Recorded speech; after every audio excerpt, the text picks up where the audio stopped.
राम राम राम राम राम राम राम राम राम नारायण नारायण। संबंध।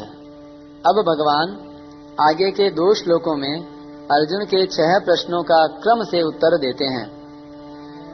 श्री भगवान उवाच अक्षरं ब्रह्म परमं स्वभावोऽध्यात्ममुच्यते भूतभावोद्भवकरो विसर्गः कर्म संज्ञितः। तीसरा श्लोक। श्री भगवान बोले, परम अक्षर ब्रह्म है और जीव का अपना जो होनापन है उसको अध्यात्म कहते हैं। प्राणियों का उद्भव करने वाला जो त्याग है उसकी कर्म संज्ञा है। व्याख्या। अक्षरम ब्रह्म परमम, परम अक्षर का नाम ब्रह्म है। यद्यपि गीता में ब्रह्म शब्द प्रणव, वेद, प्रकृति आदि का वाचक भी आया है, तथापि यहाँ ब्रह्म शब्द के साथ परम और अक्षर विशेषण देने से यह शब्द सर्वोपरि सच्चिदानंद घन अविनाशी निर्गुण निराकार परमात्मा का वाचक है। स्वभावोध्यात्म मुच्यते, अपने भाव अर्थात होनापन का नाम स्वभाव है। स्वभावः स्वभावः, इसी स्वभाव को अध्यात्म कहा जाता है, अर्थात जीव मात्र के होनेपन का नाम अध्यात्म है। ऐसे तो आत्मा को लेकर जो वर्णन किया जाता है वह भी अध्यात्म है। अध्यात्म मार्ग का जिसमें वर्णन हो वह मार्ग भी अध्यात्म है, और इस आत्मा की जो विद्या है उसका नाम भी अध्यात्म है। परंतु यहाँ स्वभाव विशेषण के साथ अध्यात्म शब्द आत्मा का अर्थात जीव के होनेपन का यानी स्वरूप का वाचक है। भूत भावोद्भव करो विसर्गः कर संगीतः। स्थावर जंगम जितने भी प्राणी देखने में आते हैं उनका जो भाव अर्थात होनापन है, उस होनेपन को प्रकट करने के लिए जो विसर्ग अर्थात त्याग है उसको कर्म कहते हैं। महाप्रलय के समय प्रकृति की अक्रिय अवस्था मानी जाती है तथा महासर्ग के समय प्रकृति की सक्रिय अवस्था मानी जाती है।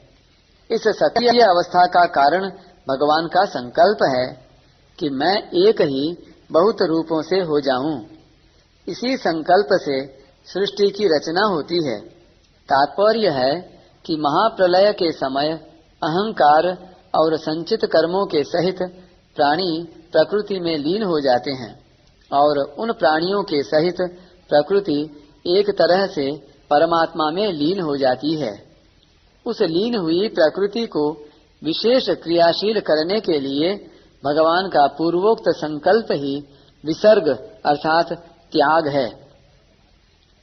भगवान का यह संकल्प ही कर्मों का आरंभ है, जिससे प्राणियों की कर्म परंपरा चल पड़ती है।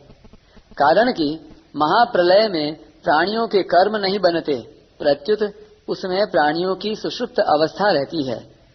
महासर्ग के आदि से कर्म शुरू हो जाते हैं। 14वें अध्याय में आया है, परमात्मा की मूल प्रकृति का नाम महद ब्रह्म है। उस प्रकृति में लीन हुए जीवों का प्रकृति के साथ विशेष संबंध करा देना, अर्थात जीवों का अपने अपने कर्मों के फलस्वरूप शरीरों के साथ संबंध करा देना ही परमात्मा के द्वारा प्रकृति में गर्भ स्थापन करना है। उसमें भी अलग अलग योनियों में तरह तरह के जितने शरीर पैदा होते हैं उन शरीरों की उत्पत्ति में प्रकृति हेतु है और उनमें जीव रूप से भगवान का अंश है। ममैवांशो जीवलोके, इस प्रकार प्रकृति और पुरुष के अंश से संपूर्ण प्राणी पैदा होते हैं। 13वें अध्याय के 26वें श्लोक में भगवान ने कहा है कि स्थावर जंगम जितने भी प्राणी उत्पन्न होते हैं वे सब क्षेत्र और क्षेत्रज्ञ के संयोग से ही होते हैं, अर्थात प्रकृति और पुरुष के संयोग से ही होते हैं। क्षेत्र क्षेत्रज्ञ का विशेष संयोग अर्थात स्थूल शरीर धारण कराने के लिए भगवान का संकल्प रूप विशेष संबंध ही स्थावर जंगम प्राणियों के स्थूल शरीर पैदा करने का कारण है।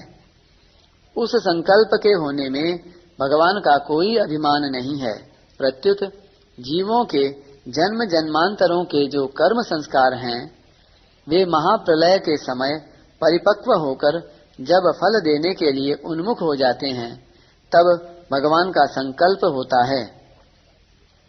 जैसे कर्म करते करते थकावट होती है तो कर्तृत्वाभिमान, कर्म फलासक्ति और संचित कर्मों के ज्यों के त्यों रहते हुए ही प्राणियों को नींद आ जाती है। नींद में विश्राम पाने से थकावट दूर होती है और कर्म करने के लिए शरीर, इंद्रियां, मन, बुद्धि में ताजगी आती है, सामर्थ्य आती है। इस रीति से प्राणी कर्तृत्वाभिमान, कर्म फलासक्ति और संचित कर्मों के सहित प्रलय में सूक्ष्म प्रकृति में और महाप्रलय में कारण प्रकृति में लीन हो जाते हैं। उन लीन हुए प्राणियों के संचित कर्म विश्राम पाकर परिपक्व होकर अर्थात प्रारब्ध रूप होकर फल देने के लिए उन्मुख हो जाते हैं। तब भगवान का संकल्प होता है और उस संकल्प से प्राणियों का जन्मारंभक कर्मों के साथ विशेषता से संबंध जुड़ जाने का नाम ही कर्म है। इस प्रकार जीवों के कर्मों की प्रेरणा से भगवान में मैं एक ही बहुत रूपों से हो जाऊं, यह संकल्प होता है।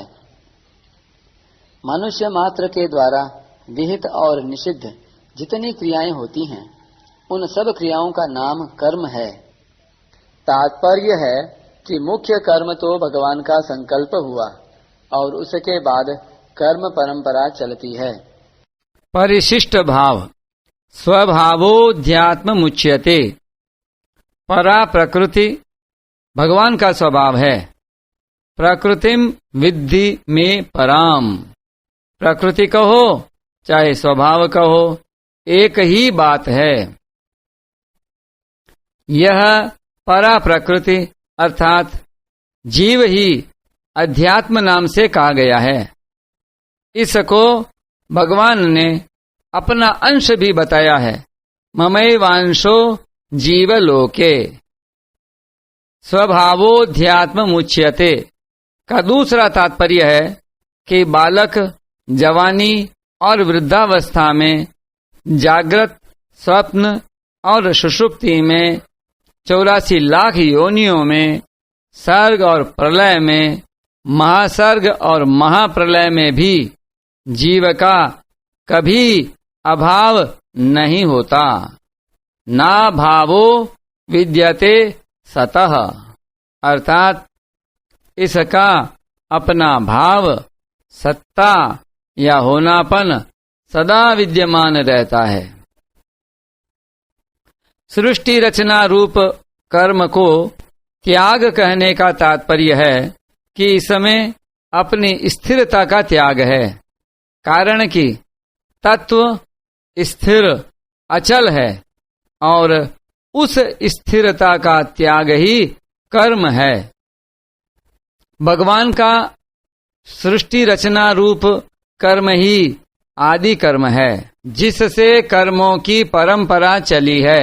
चातुर्वर्ण्यम मया सृष्टम कल्पादौ विसृजाम्यहम विसृजामि पुनः पुनः अहम बीजप्रदः पिता।